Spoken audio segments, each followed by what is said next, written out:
melhor ser alegre que ser triste. Alegria é melhor coisa que existe. É assim como a luz no coração.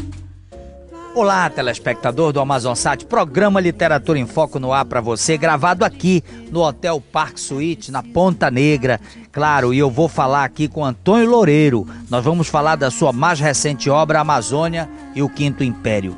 Antônio Loureiro, que tem grandes obras publicadas. Você que quer conhecer um pouco do período da borracha, A Grande Crise, uma obra referência de Antônio Loureiro.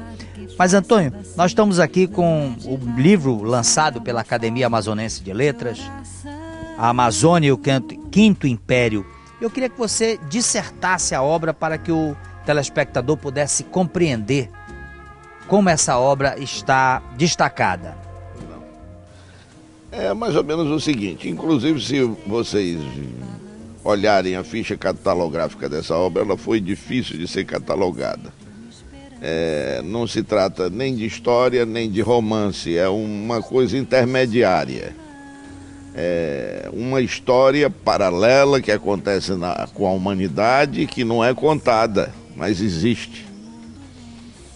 E o fulcro disso tudo é que, além de lutas de classes, de guerras, de interesses de países, de riquezas, etc., existe um fio histórico comandando também o evoluir da humanidade, que é a parte esotérica, as religiões, a parte oculta, secreta, que existe no mundo. Então essa história é exatamente isso. Quinto Império.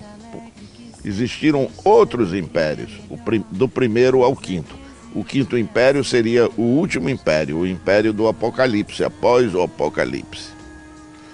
Então isso envolve a história judaica, sem dúvida nenhuma, que foi quem criou essa ideia com a célebre história da estátua de Nabucodonosor.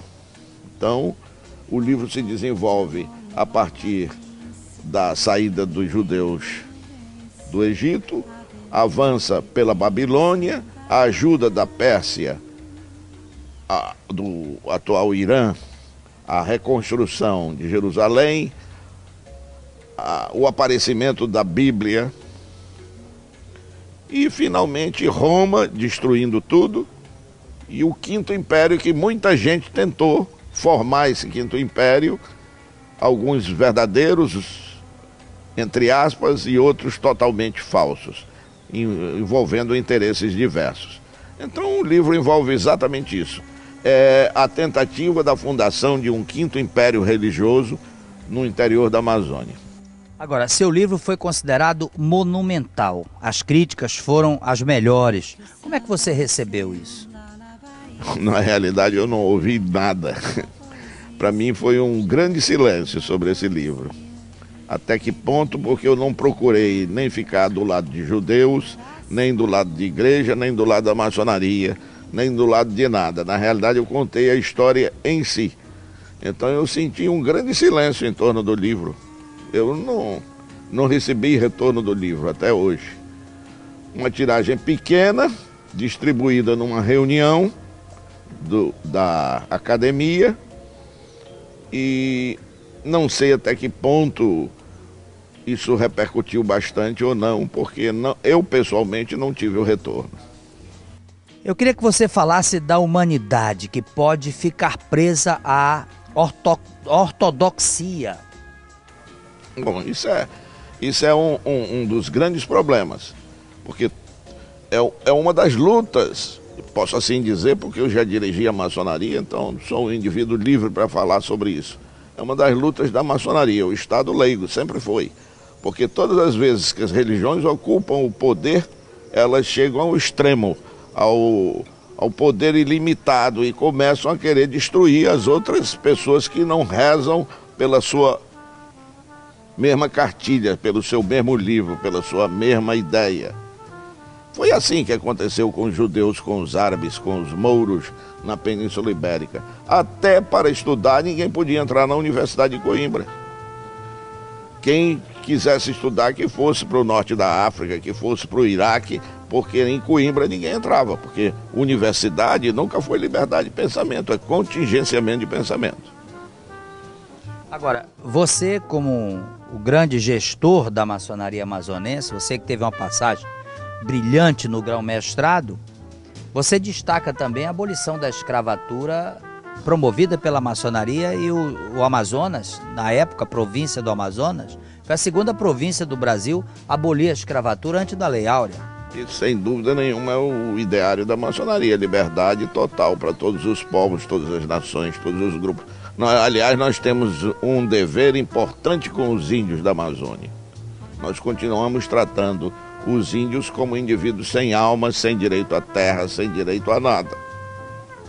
Então o povo brasileiro continua com a ideia de que índio não tem direito a nada. É uma ideologia do século XVIII, limpar a terra e eliminar o índio. Precisamos mudar um pouquinho essa ideia ainda. Eu queria que você falasse de Moisés e Josué. Isso é o começo da história, antes do começo, antes do primeiro império. Na realidade é a travessia do Mar Vermelho, a libertação do povo judeu que passou 400 anos, dizem até que dominando o Egito. Em determinada altura o Egito faz a sua independência dos povos semitas, que estavam dominando o Egito, e eles têm que sair do Egito. E passam perambulando vários e vários anos pelo deserto, conduzidos por Moisés, que, subindo o Monte Sinai, recebe os 10 mandamentos. Talvez o conjunto de leis mais difíceis de serem cumpridos no universo. Existe um rabino que diz: prepare-se que você vai enfrentar essa lei do outro lado, né? E vai ser uma das coisas mais difíceis você ser liberado. Porque é impossível ninguém, todo mundo cumprir os 10 mandamentos à risca. Antônio, eu peço licença de você e de você, telespectador, para um pequeno intervalo. No entanto, eu quero lembrar a você de casa o nosso Guaraná Regente Zero. Você sabe qual é a grande diferença do Guaraná Regente? É que ele, além de ser zero, é Guaraná do Amazonas. Uma delícia. Guaraná Regente Zero. Me aguarde, eu volto já nesse café da manhã, que a convite do Hotel Park Suite eu estou aqui com Antônio Loureiro. Eu volto já. Olá, telespectador do Amazonsat. Nós estamos em Manaus, na Texas Churrascaria. Eu vou conversar com o André. O André vai falar dessas variedades de pratos. Churrascaria é aqui na Texas Churrascaria, no centro de Manaus. André, uma variedade muito grande de alimentação para todos os seus clientes, especialmente aqueles que não conhecem, que vão conhecer a partir de agora. Para começar, nós temos uma opção de salada bem variada, são 12 opções. Depois vem o grill, com diversos tipos de carne e mais 13 opções de buffet. E ainda tem uma quantidade bem grande de sobremesas. Além desse cardápio variado, às sextas e sábados nós temos a tradicional feijoada com música ao vivo. Pois é, mas aquele cliente que ainda não conheceu, o cliente que ainda não chegou aqui e quer conhecer, qual é o endereço e o telefone?